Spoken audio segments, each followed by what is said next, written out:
I was sitting in a bathroom stall at work, hands trembling, phone lit up like a firecracker in the dark. There it was. A Facebook photo. My entire family.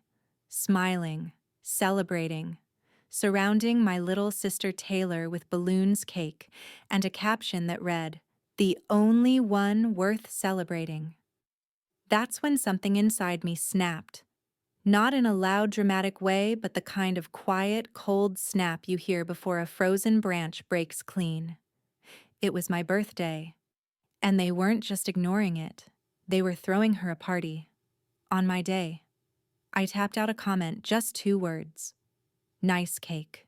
My mom replied in seconds. At least someone's worth baking for. I didn't cry, I didn't scream. I smiled.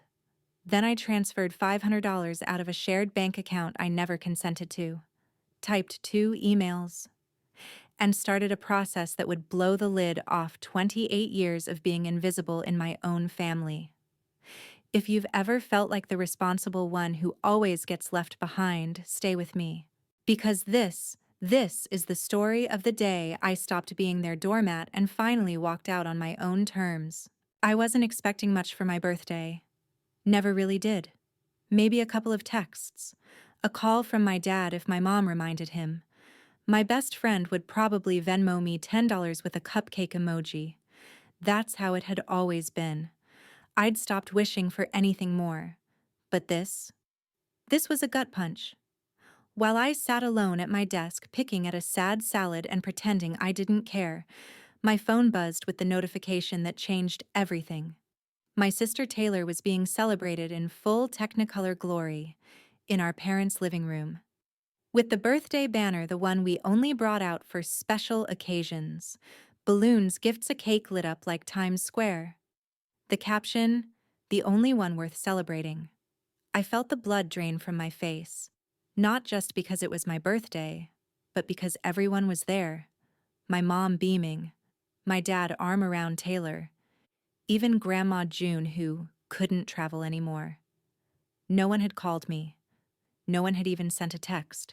It was like I didn't exist. I locked myself in the office bathroom, staring at the photos with a numbness that felt almost physical. This wasn't just forgetfulness. It was intentional. It was a message. And it landed. As I stood in that bathroom stall, my heart pounding like I'd just run a marathon in heels, 1,000 memories came crashing down. Not one of them was gentle. That Facebook post wasn't just a betrayal. It was the culmination of a lifetime of them, quiet ones, small ones, the kind that don't leave bruises but carve scars into the soul. The first time I knew Taylor would always come first, I was 8. She was 5.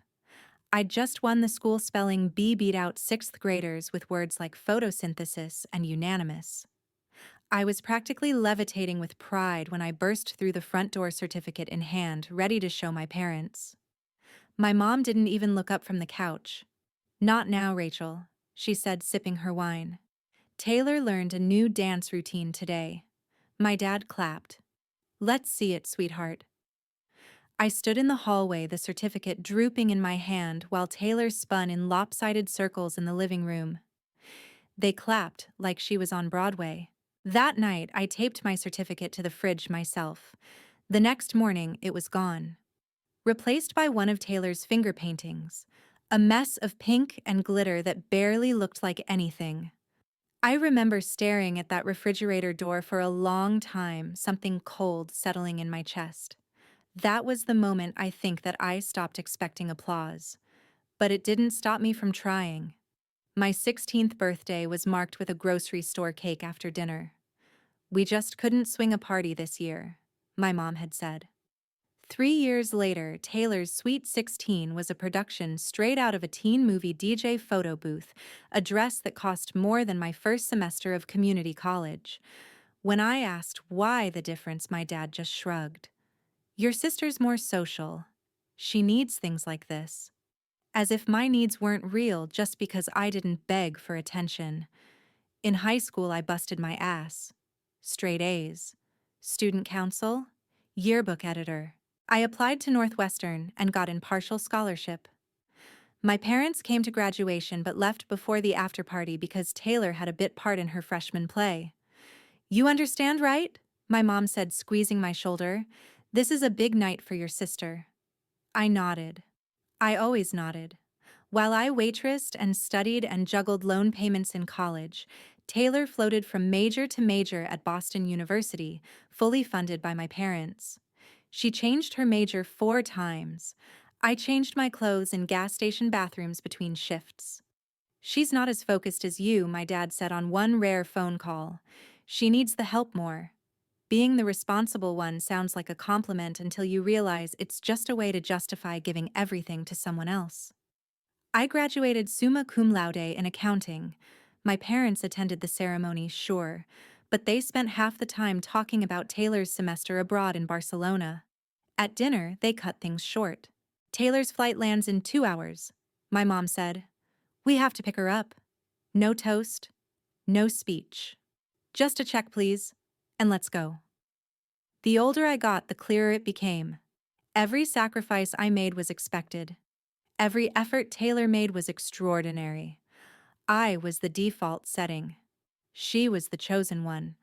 When I finally confronted them at a Sunday dinner, meatloaf and mashed potatoes on the table like nothing was wrong, I shook as I spoke.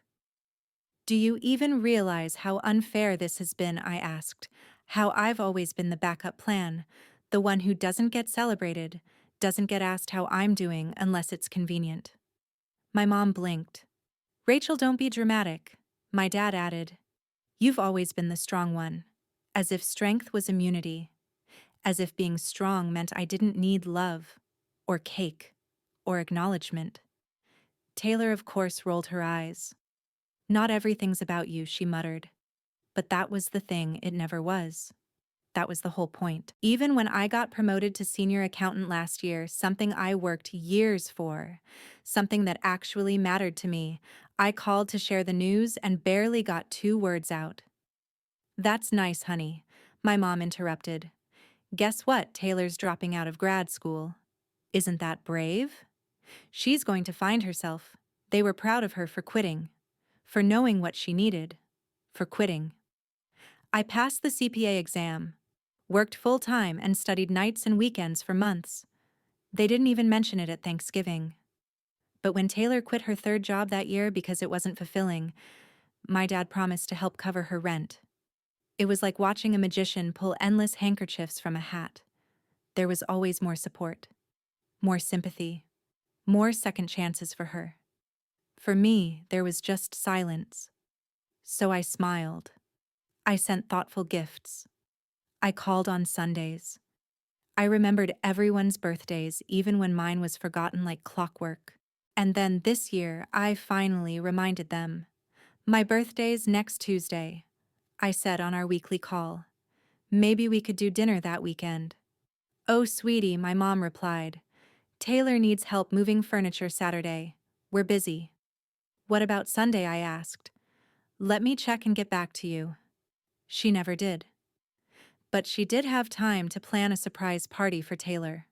On my birthday. And the caption said it all. The only one worth celebrating. That's when I stopped asking to be seen. And started making sure I was no longer used. I left work early that day. Told Olivia, my coworker, and one of the few people who'd notice when something was off, that I had a migraine. That wasn't entirely untrue. My head did hurt. But it wasn't from lack of caffeine or bad lighting. It was from holding back 28 years of being the family's emotional and financial punching bag. By the time I got home, kicked off my heels, and sat down at the kitchen table with a glass of cheap wine and my laptop, the numbness had morphed into something colder. Not rage. Not even sadness. Clarity. I didn't want revenge. I wanted the truth. 3 years ago, my parents asked me to co-sign Taylor's lease when she moved to Chicago after college. Just a formality, Dad had said. She doesn't have credit yet. You won't even notice it. I was working a full-time job, making steady money, proud of the life I'd built from scratch. Of course I said yes. That's what responsible daughters do. What they didn't tell me, what I never would have agreed to, was that $500 a month was coming directly out of my bank account, not to some family investment fund like Dad claimed, but to cover Taylor's rent. I opened my banking app, scrolled through statements. Every month, $500. Gone. Not just rent, utilities, credit card minimums, her gym membership for God's sake, and the account it was coming from, the joint retirement account Dad set up years ago. Lie.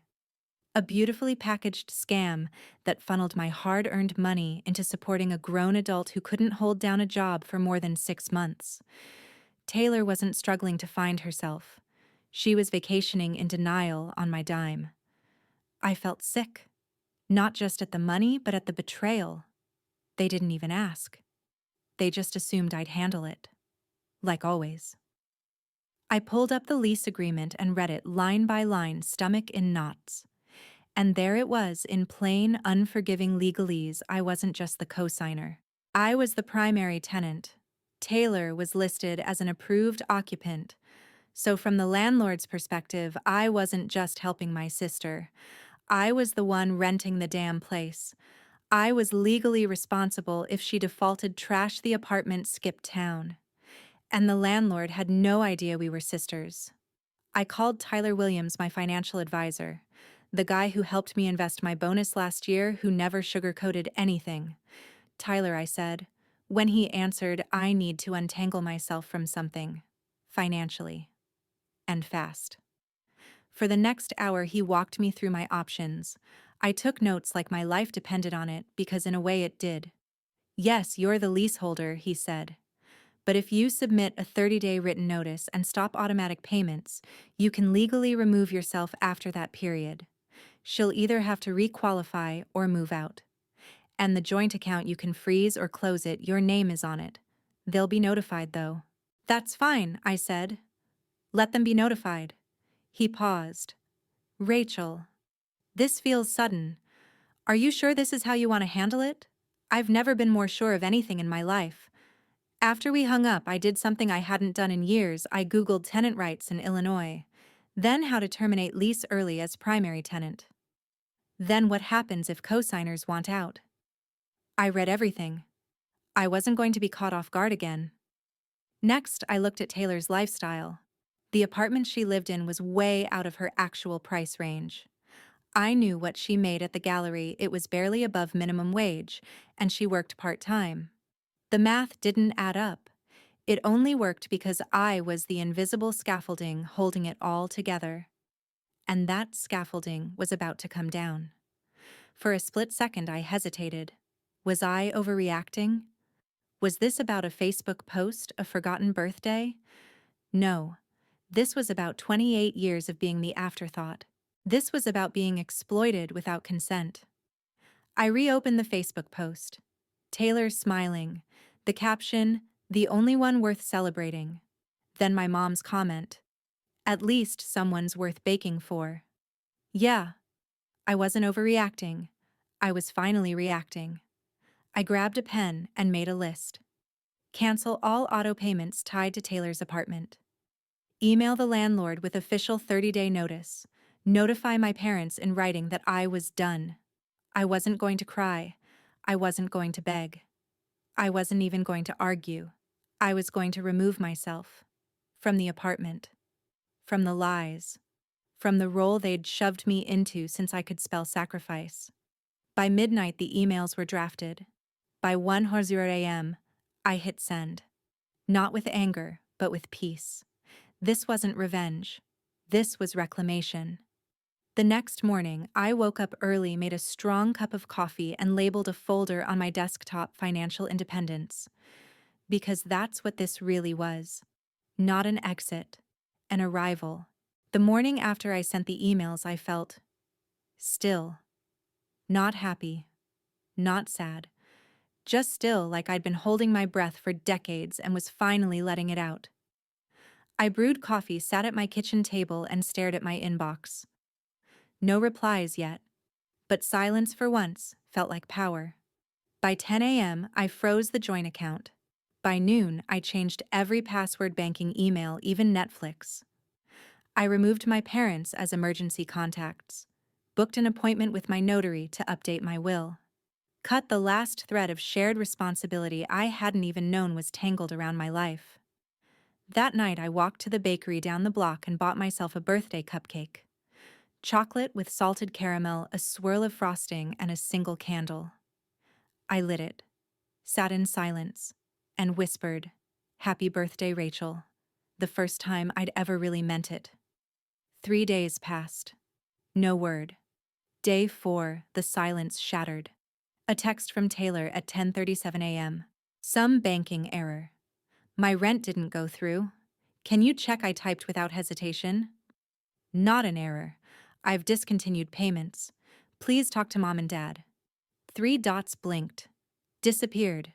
Then WTF. Is this because I didn't call on your birthday? I didn't respond. Because this wasn't about a missed phone call, it was about 28 years of imbalance. Later that night, my mom called. I let it go to voicemail. Rachel? What is this nonsense about Taylor's apartment? You need to call us. This isn't like you. This is irresponsible. I laughed. Out loud. Irresponsible, I, who paid my way through college, who carried my own weight and Taylor's without being asked. Now I was irresponsible for saying no. I texted back, "I'm not available to discuss this tonight." The email explains everything necessary. Simple, clean, unemotional. That week at work, Olivia cornered me during lunch. You okay? You've seemed distracted. I debated saying fine, pretending, but I didn't. Family drama, I said. Been a long time coming. She raised an eyebrow. Want to talk about it? My treat. Belated birthday lunch. Over sandwiches, I told her the edited version. Not the whole saga, but enough. She blinked at the end. Damn, I'd have set the place on fire. Tempting, I said with a half smile. But I'm going with controlled demolition. You're braver than me. That meant more than she knew. Later that week, the unexpected happened. Dad called. He rarely reached out directly. Usually let mom handle emotional things. But that night, his name lit up my phone. I answered. Hey kiddo, he said. His voice was quieter than usual. Not sad. Just tired. I got your email. Okay. A pause. I owe you an explanation. You do. He sighed. It started small. Taylor needed help with a security deposit. We were short that month. You just started your job, so proud of helping the family. We meant to tell you, but it just became easier not to. Easier for who? And when you found out, I knew it was wrong. But it felt like we were already in too deep. Taylor's never been good with money. You always were. I let the silence stretch. Not to punish him, just to feel what it was like to not jump in and soothe someone else's guilt. Look, he said, your mom doesn't know I'm calling. She thinks we can talk you out of this. But I get it. I do. And I'm sorry. For a second I couldn't breathe. It wasn't much. But it was something. And coming from him, that meant it wasn't just noise. It was awareness. Finally. Thank you, I said softly. But I'm not changing my mind. I know, he said. I just wanted you to know that I see it now. The next day, Mom sent a group text. Family meeting. Tomorrow, 6 p.m. Your presence is required. No question mark. No invite. Just a command. But I went. Because this confrontation wasn't just about logistics. It was about history. And I was done letting mine be rewritten by people who didn't even know what page I was on. When I arrived, the house looked staged. Taylor on the couch, eyes red. Dad in his recliner, Mom pacing. They'd set a chair directly across from them like an intervention. I sat. Mom didn't wait. What were you thinking? She demanded. Canceling payments, contacting her landlord, jeopardizing her housing. This isn't about her housing, I said calmly. It's about honesty, about boundaries. Oh, stop with the therapy speak, she snapped. This is because we didn't celebrate your birthday, isn't it? You're acting out. Like a child. Dad cut in. Diane, sit down. That alone stunned her enough to do it. Rachel's not wrong, he said. We've been unfair. Taylor looked at me. Her voice cracked. I didn't know. About the money. I thought they were helping me. I didn't know it was you. You never asked? I said. No one did. She blinked. I'm sorry. Mom looked like she'd swallowed broken glass. So what now?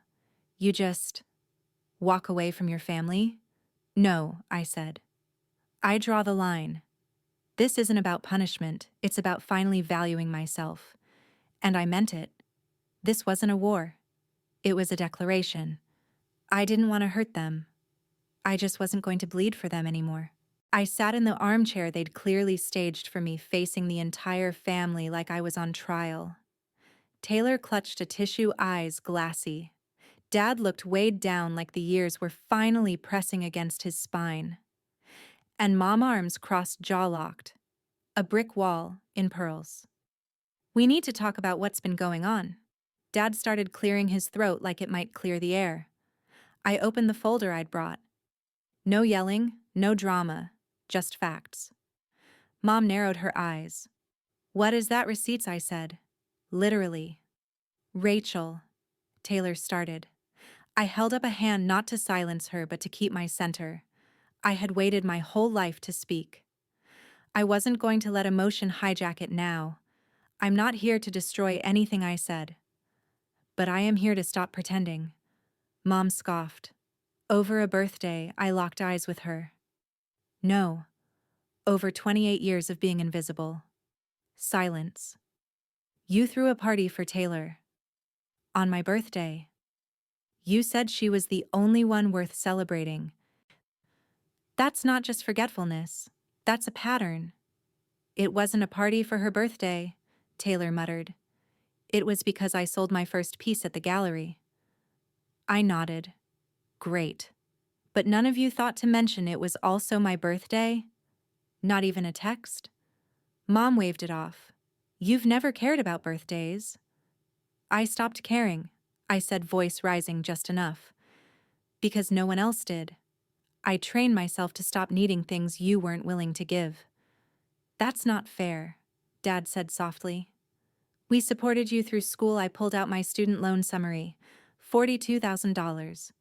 That's how much I still owe. I worked 30 hours a week in college. You paid for everything Taylor needed. She needed the help, Mom said. And I didn't. That shut them up.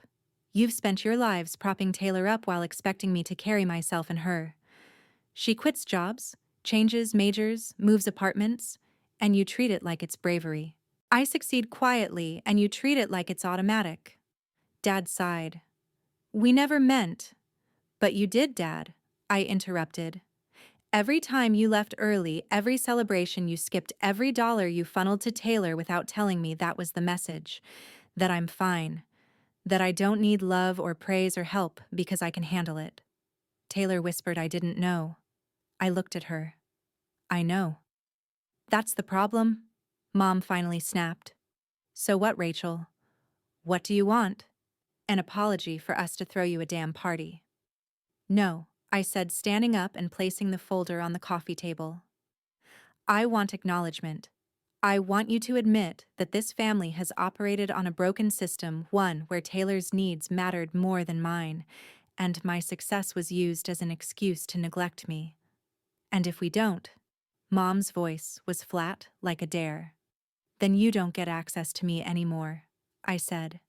Not my time, not my money, not my emotional labor. You're threatening to cut us off, she said. I'm setting boundaries, I replied. Big difference. Dad looked between us all and finally said what I never expected to hear. You're right.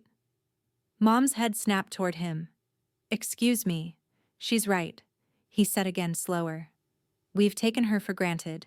We've made excuses for Taylor and expected Rachel to just endure. Taylor's face crumpled. Dad. He turned to her. I love you, kiddo. But it's time you stood on your own. Mom shook her head flustered. So what happens now? She just walks away. No, I said. I'm not walking away. But I am stepping back until we can rebuild this family on something real. Something that sees me as more than a provider. Taylor reached for me. I don't want to lose you. You don't have to, I said gently. But you do have to grow up. Like I did.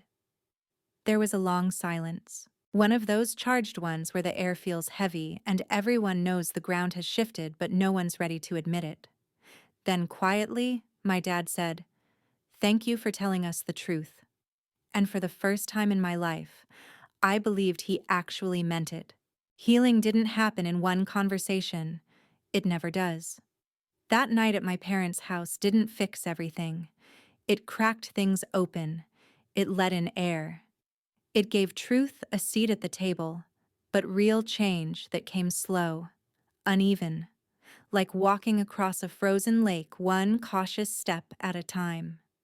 In the weeks that followed, my mother retreated into her usual silence, her go-to move when control slipped from her hands. But she didn't lash out.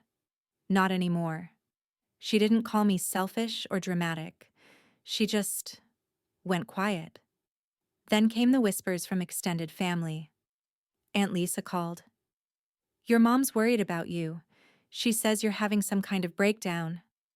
I took a deep breath and said what I'd only recently started to believe: I'm actually doing better than I ever have. Setting boundaries isn't a breakdown, it's a breakthrough. Some relatives took her side. Others, like my cousin Jenna, surprised me. "I've seen it for years," Jenna said. "The way they treated you like the backup plan. Good for you, for finally saying something."